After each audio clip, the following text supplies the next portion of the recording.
अखंडमंडलाकारं व्याप्तं येन चराचरं तत्पदं दर्शितं येन तस्मै श्रीगुरुवे नमः। अज्ञानान्धस्य लोकस्य ज्ञानाञ्जनशलाकया चक्षुरुन्मीलितं येन तस्मै श्रीगुरुवे नमः।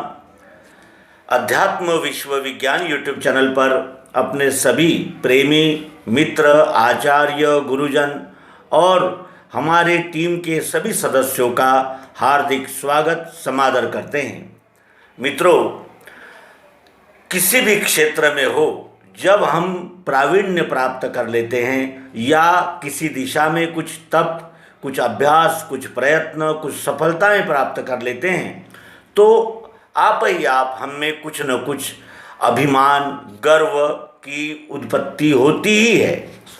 प्रभुता पाई ताही मदनाई, इस तरह श्री तुलसीदास जी महाराज कहते हैं। और इस बात को प्रमाणित करने के लिए किसी भी टेस्ट की आवश्यकता नहीं है। हम आंखें बंद करके अपने आप में झांकने का प्रयास करें तो हमारे भी ये ध्यान में आता है कि कहीं न कहीं सभी अपने आप को श्रेष्ठ मानते हैं। ऐसे ही एक श्रेष्ठ योगी की ये कहानी है जिसने बहुत दिनों तक तपश्चर्या की और उस तपश्चर्या में बहुत सारा ज्ञान प्राप्त किया, लेकिन इतना सारा ज्ञान प्राप्त करके भी आत्मोन्नति, आत्म प्राप्ति, आत्मबोध के क्षेत्र में जो अबोध ही रहा और अंत में उसे उन सद्गुरु के चरणों में झुकना होगा और उन चरणों में सर रखते ही जो सद्गुरु ने उपदेश किया उससे उसका संपूर्ण समाधान हुआ और उसके विद्या का जो उसे दर्प था, गर्व था, वो एक जिसे कहते हैं कि यानी जैसे किसी सांप की खोल गिर जाती है आप ही आप, उस तरह उसका अभिमान चूर चूर हो गया और वो शांत हुआ और आत्म स्थिति प्राप्त करके स्थायी आनंद का भागी बना। मित्रों, ये मालिका ऐसे अद्भुत योगी के चरित्र से संबंध रखती है जिसे महाराष्ट्र में यानी विद्वत्ता का एक उच्च आदर्श माना गया है। आइए उस चरित्र को देखें और फिर उस चरित्र से जुड़ी हुई आत्मोन्नति रूप युक्तियों का हम प्रस्तुतिकरण क्रमशः करेंगे, जिसे चांगदेव पासष्टी के नाम से श्री संत ज्ञानेश्वर महाराज के चरित्र में अद्भुत ऐसा महत्व प्राप्त हुआ है। पहले हम देखेंगे श्री चांगदेव महाराज का चरित्र, जिनके निमित्त से ये अनमोल ऐसा अमृत हम यानी अध्यात्म विज्ञान के उपासकों तक पहुंचा है।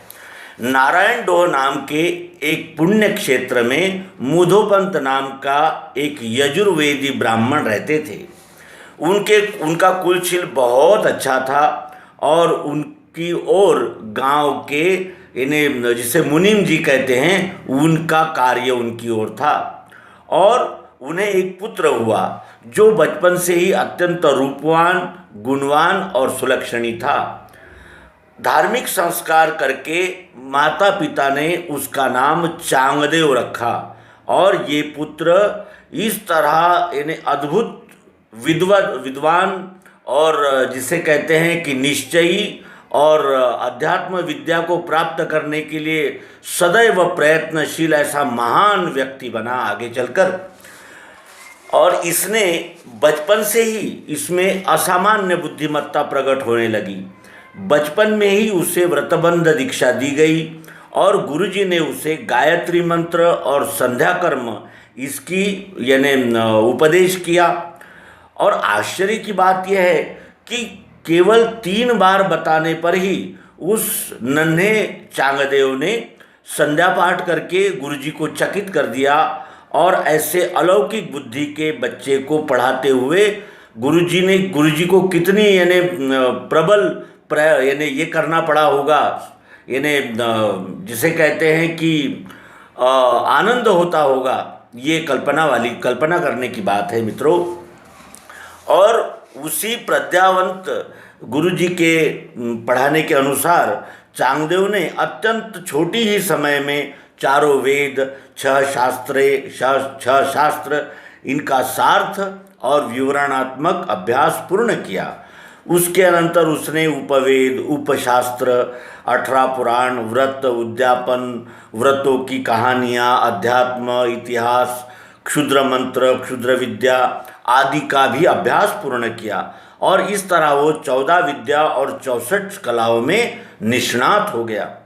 अध्ययन के इस प्रगति से चांगदेव ने थोड़े ही समय में अपना असाधारणत्व यशस्वीता से सिद्ध करके बहुत कीर्ति प्राप्त कर ली और उसकी ये अद्भुत और अलौकिक कीर्ति चारों ओर फैली। बहुत सारे लोग चांगदेव के दर्शन के लिए आते थे, उसकी पूजा करते थे और कहते थे कि ये पुत्र अर्थात विद्या सिद्ध ऐसा ब्रह्मदेव का ही अवतार होना चाहिए। इस प्रकार चांगदेव की स्तुति लोग भक्ति भाव से करने लगे और सोना और वस्त्र उसे अर्पण करने लगे। धीरे धीरे चांगदेव की प्रसिद्धि बढ़ने लगी, लोगों से भी उसे बहुमान और विपुल धन की प्राप्ति होने लगी। विद्यावान, सुलक्षणी, मान्यवर और सुंदर ऐसे चांगदेव को देखकर व्यवहारी लोगों के मन में ऐसा भी विचार आने लगा कि इसे अपनी लड़की को ब्याह कर इसके साथ ब्याह देना चाहिए और ऐसे विद्वान और प्रथितयश और अत्यंत जिसे कहते हैं कि बुद्धिमान ऐसे इस चांगदेव को अपना दामाद बना लेना चाहिए। और इस तरह लोग इस प्रयत्न में भी लगे कि उसका विवाह हमारी कन्या के साथ हो जाए। लेकिन चांगदेव इनसे यानी इस कार्यकलाप से अनभिज्ञ अपने ही विचारों में गर्क रहते थे। उन्हें गुरु पूजन करना था। विविध मतों की और दानों की उन्होंने व्यवस्था की और अपने वेद मूर्ति ऐसे श्री गुरु का पूजन किया और कहने लगे कि गुरुदेव, मैंने जो भी आपने मुझे सिखाया मैंने सीखा। अब कल हम कौन से ग्रंथ के अभ्यास को शुरुआत करेंगे? तो गुरु ने कहा कि अब कोई भी ग्रंथ अभ्यास करने के लिए बाकी नहीं रहा है। जितना मैं जानता था उतना सब कुछ जान गए हैं आप। केवल योगाभ्यास का कार्य यानी योगाभ्यास का अभ्यास रह गया है, योग का अभ्यास बाकी रह गया है। तो चांगदेव ने कहा कि गुरुदेव, हमें उसी का उपदेश कीजिए और उस शास्त्र का हमें परिचय करा दीजिए। उतनी ही अगर एक विद्या रह गई तो हमारे पुरुषार्थ में ये एक कमी रह जाएगी और ये विशेष कुछ अच्छी बात नहीं लगती। तो गुरुदेव ने कहा कि चांगदेव, हमें योग मार्ग पता नहीं है और हम उस राह से कभी गए भी नहीं। युक्ताहार, इंद्रिय दमन और योग्य आहार विहार, वक्तव्य और अपने मित भाषित्व और लोभ की अत्यंत मित व्ययिता इत्यादि विषय में उदासीनता रखने वाला ही इस विद्या को प्राप्त करना चाहिए। हठ योग से प्राण निरोध करते हुए न इधर का न उधर का ऐसी अवस्था हो जाती है और साधक का देह जो है वो क्षीण हो जाता है और अनेक प्रकार के विघ्न साधक को अपाय करते हैं। सिद्धि की प्राप्ति से संभ्रम में गिर के मनुष्य अपने स्वहित को ही छोड़ देता है और इसके वजह से जो इन यानी संयम में अत्यंत यानी परिष्कृत होगा वही इस योगाभ्यास को प्राप्त कर सकता है। लेकिन चांगदेव कहने लगा कि ऐसा है तो भी मैं योग का अभ्यास अवश्य ही कर सकूँगा, केवल मुझे किसी ने अच्छी तरह से इसे समझा जरूर देना चाहिए। फिर भी गुरुदेव ने कहा कि ये चांगदेव, हमारा सुन, ये बहुत कठिन है और जो अखंड एकांत में पवित्र मन से योग साधना करते हैं ना, उन्हीं को ये साध्य होता है। इस पर अपना निश्चय व्यक्त करते हुए चांगदेव ने कहा, लेकिन ऐसे योगी कहाँ हैं? वो बताइए महाराज, मैं उन्हें शरण जाऊंगा और योग विद्या आत्मसात करूंगा। चांगदेव का आग्रह दिखने पर उन्हें बताया गया कि ऐसे योगी इस विभाग में नहीं हैं। दूर वाराणसी क्षेत्र में कुछ थोड़े बहुत लोग ऐसे मिल जाते हैं जिन्हें योग का अभ्यास साध्य हुआ है। ये सुनकर चांगदेव ने वाराणसी क्षेत्र जाने का निश्चित किया और उस क्षेत्र की यात्रा और योग का शिक्षण ऐसे दोनों कार्य सिद्ध हो जाएंगे। इस आशा से उन्होंने अपने पिताजी से आज्ञा मांगी और आज्ञा मिलने पर उन्होंने वाराणसी जाने की यानी तैयारी शुरू कर दी। उन्होंने बहुत सारा धन साथ में लिया और कुछ लोगों को साथ में लेकर वो वाराणसी तीर्थ पहुँचे। वहाँ वाराणसी में उन्होंने जब पता लगाया कि कोई यहाँ है जो हमें योगाभ्यास करा सके, तो लोगों ने कहा कि नहीं भाई, यहाँ तो हमने ऐसा कोई देखा नहीं, लेकिन सुना है कि आजू बाजू के जो वीरान यानी जो ऐसे वन हैं वहाँ कुछ योगाभ्यासी योग करते हैं, ऐसा हमने केवल सुना है। और फिर भी हम आपसे ये कहना चाहते हैं कि ऐसे महाविवर में और अत्यंत गुप्त, भयानक और अत्यंत यानी वीरान स्थान पर अब तक किसी ने प्रवेश किया नहीं है और वहाँ सांप, बिच्छू और शेर आदि भयानक व्याघ्र और इस प्रकार का भयानक वातावरण है, इसलिए आप वहाँ न जाएं तो बहुत अच्छा है। लेकिन चांगदेव का विचार तो पक्का था, वो अपने विचार से डुलमुल नहीं था। वो पक्का निश्चयी रहने से उसने कहा कि नहीं, मैं पता लगाऊंगा और जिस विद्या को प्राप्त करने के लिए मैं यहाँ आया हूँ वो विद्या प्राप्त करके ही रहूँगा।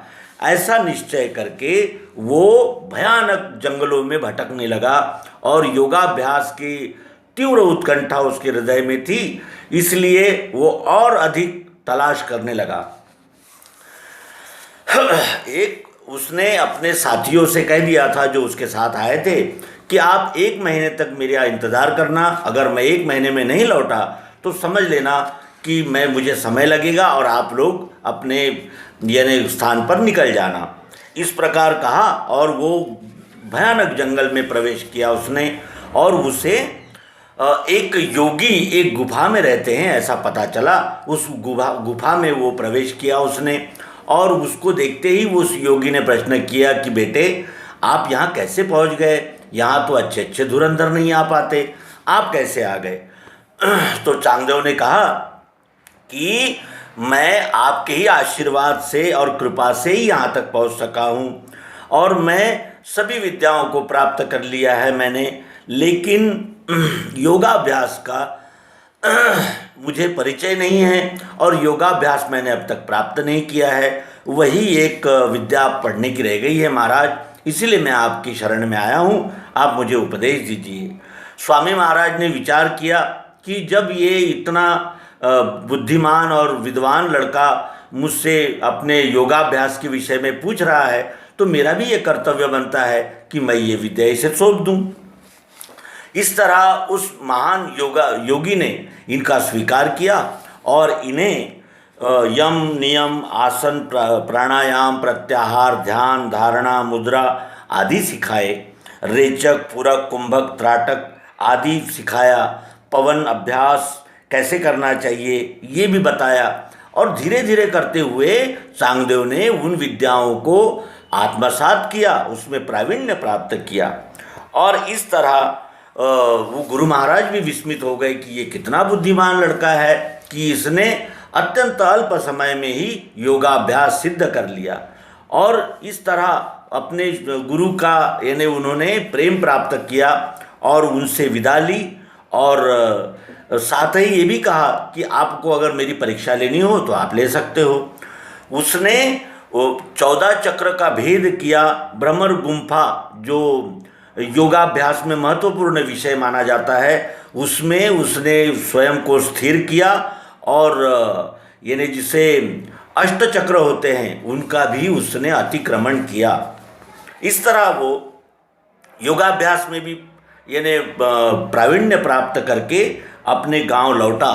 तो अपने गांव लौटने के बाद उसने ये सुना कि यहीं पास में कहीं छोटे छोटे बच्चे हैं जो बड़े महान संत है और वो थे श्री निवृत्तिनाथ महाराज, श्री ज्ञानदेव महाराज, सोपानदेव और मुक्ताबाई।